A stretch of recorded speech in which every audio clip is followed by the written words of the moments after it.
Hello friends, in this video we will be finding out the reliability of a system again using the dynamic programming. So here again dynamic programming is used in the sense we are taking a series of decision that which device is to be used in our maintaining a reliable system. So let us understand first what is a reliable system. Reliability means something which is trustworthy. Okay, so which is trustworthy means what? It is always up and available for us. So that system should be available all the time for us.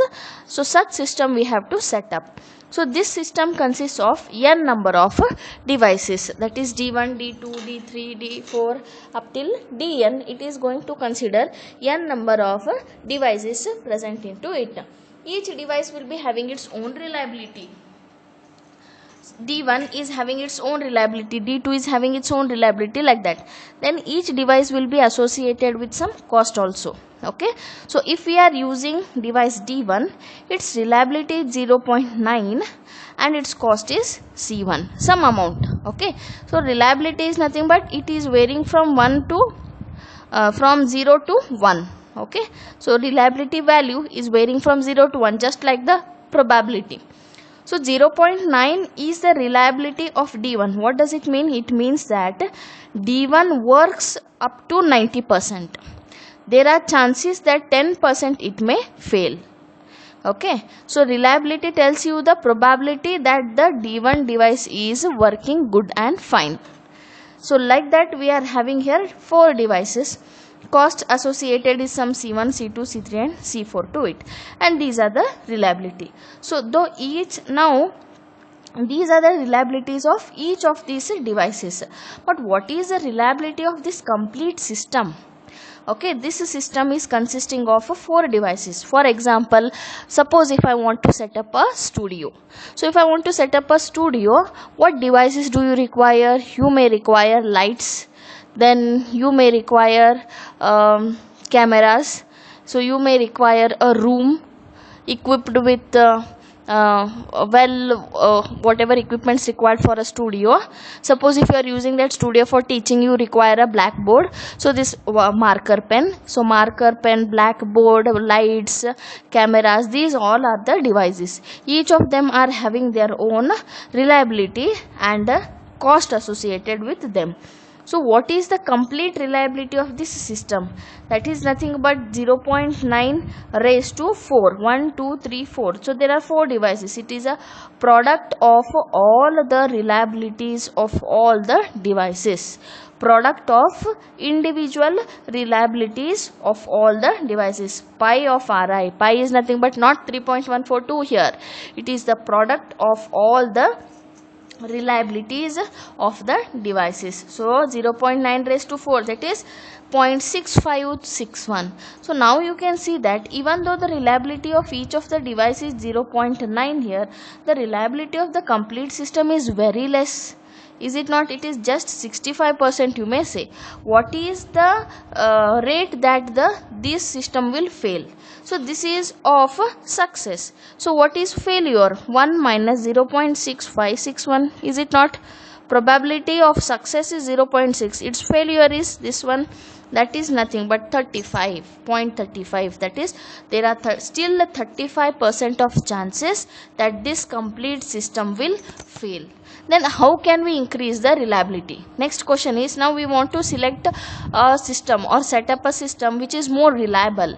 How do we set up a reliable system then? There is one method of setting a system. What is that method is? So keep multiple copies of each of the devices to make the system more reliable. Okay, keep the multiple copies means D1 2 copies, D2 2 copies, D3 4 copies, D4 5 copies. Like this you can keep many copies together and connected them parallelly so that the system will become work reliably. Now see here, so I am having 3 copies of each of these. So if D1 fails, then D2 can be used and still the system will be working. Previously what was happening? There was only one copy. So if D1 fails, complete system will stop working because D1 is not working there, is it not? Similarly, if D1 is not working here, these two can be used. No, any one of these two can be used. So now the reliability is increasing. Now these individual copies of the devices, these can be considered as the stages. So stage 1 is the device 1, stage 2 is collection of device 2, stage 3 is the multiple copies of device 3, and stage 4, like that. So now instead of finding the reliability of the complete system, let us find the reliability of this complete stage. Okay, so what is the reliability of each of the device? We have seen it is 0.9. So here there are 3 copies. So 0.9 is the reliability, means it is the reliability that it is working good. What is the probability that it will work? It will not work? 1 minus r. Is it not? So 1 minus r will give you 0.1. This is failure rate. So that is 10% it will not work, 0.1. So now there are 3 devices. So what is the failure rate for 3 devices? 1 minus r, this is 1 for 1 copy. So there are 3 copies, 1 minus r cube. So this is 0.09. So this is the failure rate for this complete stage, 0.001. Okay. Then if this is failure, what is its success? 1 minus this one. So what is this one? 0.01 is nothing but 1 minus r cube. So 1 minus r cube is nothing but this success rate. So that is 0.99. Whatever we have got here, 0.001, 1 minus 0.001 is 0.99. See, we have increased the reliability. So it was only 65%. Where 35% failure was there, but now we have completely increased this one, is it not? 0.99. So how we are finding the when there are multiple copies? When there are in the question, in your theory exams, questions will be given which consist of reliability of only one copy. The reliability of only one copy will be given. How to find out the reliability of multiple copies? So by using this formula. Suppose there are 2 copies. What is the reliability of 2 copies? How to find out? 1 minus r raised to 2. 4 copies. So this will become 4. Like that. Reliability of 4 copies can be found out like this. Okay. Then let us solve a problem and understand this one. So this is a given problem here where you are having 3 devices, D1, D2, D3. D1's cost, D2's cost and D3's cost is given, and its reliabilities are also given. Then what is this UI? For time being, neglect that UI. So this is the scenario given to you. Now you have to set up a system such that it should work properly with high reliability. Okay. Then minimum thing here you have to see, 1 copy of each device should be present. Multiple copies of each device is allowed, but compulsorily 1 copy of each of the device should be there. See, you want a board, you want a pen, you want a light, you want a studio. Okay, so these 4 things are compulsory. 1 copy is compulsory. If you are having 2 copies, that will increase your reliability, but minimum at least you have to have 1 copy of that one. So that what is the cost of 1 copy? So the cost of 1 copy here will be given, that is summation of all Ci, summation of C1 plus C2 plus C3. So that is 65. So out of this 105, total amount will be given to you, that is C.